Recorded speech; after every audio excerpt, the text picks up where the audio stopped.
সনাতনী জেগেছে, সনাতনী জাগা মানেই তৃণমূলের বিসর্জন।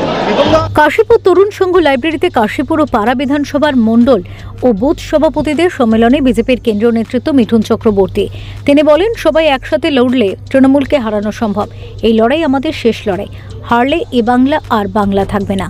অভয় ঘটনার প্রসঙ্গে তিনি বলেন, একটি পরিবারের সন্তান হারানোর বিষয়টি জাগিয়ে রাখতে হবে। শুভেন্দু অধিকারীর ওপর হামলার প্রসঙ্গে প্রশ্ন তোলেন, ভয় না থাকলে হামলা কেন? তিনি দাবি করেন, ভুয়ো ভোট রুখতে এসআইআর জরুরি, কারণ অনেকের নাম একাধিক ভোটার তালিকায় রয়েছে। তৃণমূলের অভিযোগ, নির্বাচন কমিশন বিজেপির হয়ে কাজ করছে। এ প্রসঙ্গে মিঠুন বলেন, সবাই বলে কিন্তু আসলে কিছুই হচ্ছে না। এসআইআর হলে দুধ কা দুধ পানি কা পানি হয়ে যাবে। তার দাবি, তৃণমূল ভয় পাচ্ছে কারণ সনাতনী জেগে গিয়েছে, আর সনাতনী জাগলেই তৃণমূলের বিসর্জন। আনন্দ সংবাদ, আনন্দ সংবাদ, আনন্দ সংবাদ। পুজো ধামাকা। কুর্তি শুরু 200 টাকা থেকে, শার্ট শুরু 200 টাকা থেকে, টি শার্ট শুরু 150 টাকা থেকে, জিন্স প্যান্ট শুরু 300 টাকা থেকে।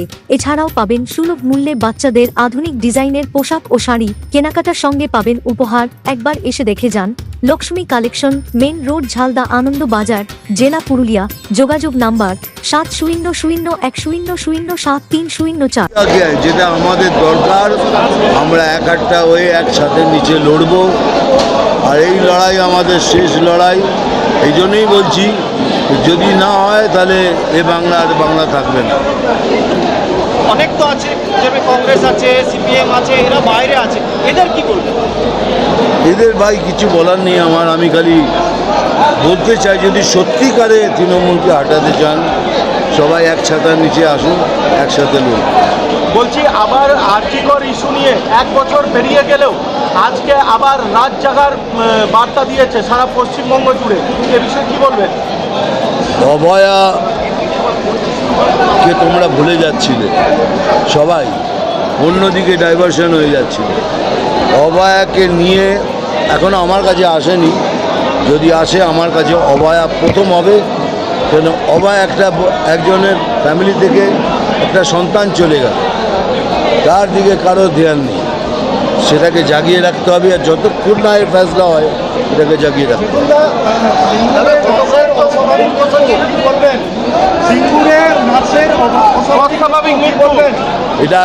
এটা আগে সব জানা হোক, এনকোয়ারি হোক, তারপরে বলুন। শুভেন্দু অধিকারীর উপর বারবার হামলা, কি বলবেন? এটাই তো আপনারা বলুন, কেন হামলা করছেন? যদি আপনারা এতই যদি আপনারা স্ট্রং হন, যদি আপনাদের মধ্যে ভয় না থাকে, তাহলে আপনারা হামলা করছেন কেন? আপনারা তো বিরাট পাওয়ারফুল, আপনারা শাসক দল, তো কেন নিশ্চয় কোথাও ভয় পেয়েছেন? গত বিধানসভা নির্বাচন হোক বা লোকসভা নির্বাচন, এই পুরুলিয়া জেলায় সাফল্য পেতে দেখা গেছে বিজেপিকে। আগামী বিধানসভা নির্বাচনে কতটা সাফল্য পাবে বলে মনে হচ্ছে? এই তো আমি প্রেসিডেন্টের সাথে কথা বলছিলাম যে 9টার মধ্যে 9টাই জিতবো। এসআইআর হবে, আবার বলছি এসআইআর হবে হবে হবে। পুরুলিয়ার বিজেপির অভিযানে একবার দেখা গেল যে মৃত ভোটার এখনো রয়েছে, আবার গতকালও পাওয়া গেছে যারা বিহারের মুসলিম ভোটাররা তারা এখানে ভোটার কার্ড করে রেখেছে। কি বলবেন এই বিষয়ে? এইটাই তো দেখার, এখানে বুথ ভোট দিচ্ছে, একজনে 2 জায়গায় 3 জায়গায় ভোটার লিস্টের নাম আছে। এইগুলোকেই তো, এই জন্যই তো এসআইআর। আপনার ভোটের অধিকার একটা, সেটা আপনি দিন। এখন সেখানে 3 জায়গায় যদি ভোট করেন, দ্যাট ইজ অস্বাভাবিক। এই জন্য এসআইআর দরকার। একজন গতকাল মুখ্য সচিব পিসিআই থেকে ঘুরে এসছে এবং বলেছে 21 তারিখের মধ্যে ব্যবস্থা নেওয়া হবে অভিযুক্ত অফিসারদের বিরুদ্ধে। মুখ্যমন্ত্রী বলেছিল যে কেউ তাদের ব্যবস্থা নিতে পারবে না, তাদের সরাবো না। দেখুন, যদি তিনি বলে থাকেন মুখ্য সচিব, উনি একজন রেসপন্সিবল লোক, আমি তার কথা শুনবো আর মানব।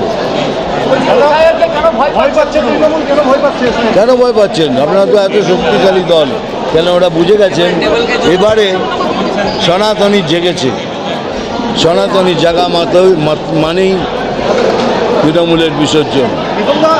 আর আমি তো সবাইকে বলছি যে সনাতনী জাগুন, গর্ব সে কহো मैं সনাতনী হুঁ। এর থেকে বড় কি বলবো? বিজেপি 2026-এ ক্ষমতায় এলে রাজ্যের জন্য প্রথম কি করবেন? আগে স্বাস্থ্য নিয়ে কথা বলবো, তারপরে শিক্ষা।